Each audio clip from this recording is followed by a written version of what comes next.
मुड़ुस तलाक ॾियण बाद मासूम धी फुरे वियो आहे। धी वापस कराइण में मदद कयो। मजबूर माउ जी अदालत खे दरख़्वास्त ते ॿुधणी। अदालत पारां एसएसपी सखर खे 16 अप्रैल ते मासूम नीगरी पेश करण जो हुकुम। मूंखे कुझु बि न खपे, बस 1 साल जी धी वापस कराए ॾियो। बेवस माउ जी हथ ॿधी इल्तिजा। मुझे मदद कई वञे, मां हथ थी ॿधां, मूंखे धी खपे, बस महिरबानी कयो मुंहिंजे मथां। मूंखे कुझु बि न खपे, सिर्फ़ु मूंखे पंहिंजी धीअ खपे। मुंहिंजी साल जी धीअ आहे, मुंहिंजी मदद कयो बस। Sindh high court bench Sukkur में रोहिड़ी जे रहवासिन पिरह शाह पारां संस मासूम धी जे वापसी लाइ दाख़िल कयल दरख़्वास्त ते ॿुधणी थी।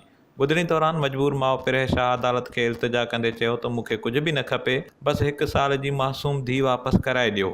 हुन चयो त संस मुड़ुस राजा शाह खे तलाक ॾियण बाद उन जे 1 साल जी मासूम धी खे ज़बरदस्ती फुरे जुदा करे छॾियो। हुन चयो त आउं पंहिंजी धीअ खां सवाइ नथी रही सघां, मूंखे मुंहिंजी धीअ वापसि कराए ॾियो। जंहिं ते हाई कोर्ट जे जज ज़फ़र अहमद राजपूत संगरार जे SHO जे पेश न थियण ते सख़्त कावड़ जो इज़हार कंदे खेसि शोकाज़ नोटिस जारी कंदे SSP सखर खे 16 अप्रैल ते मासूम निगरी खे हथ करे पेश करण जो हुकुम ॾेई छॾियो। Jan Mohammad Mahar, Kawish digital media reporting team, Sukkur. मुझे मदद कई वञे, मां हथ थी ॿधां, मूंखे पंहिंजी धीअ खपे, बस महिरबानी कयो मुंहिंजे मथां। मूंखे कुझु बि न खपे, सिर्फ़ु मूंखे पंहिंजी धीअ खपे। मुंहिंजी साल जी धीअ आहे, मुंहिंजी मदद कयो बस।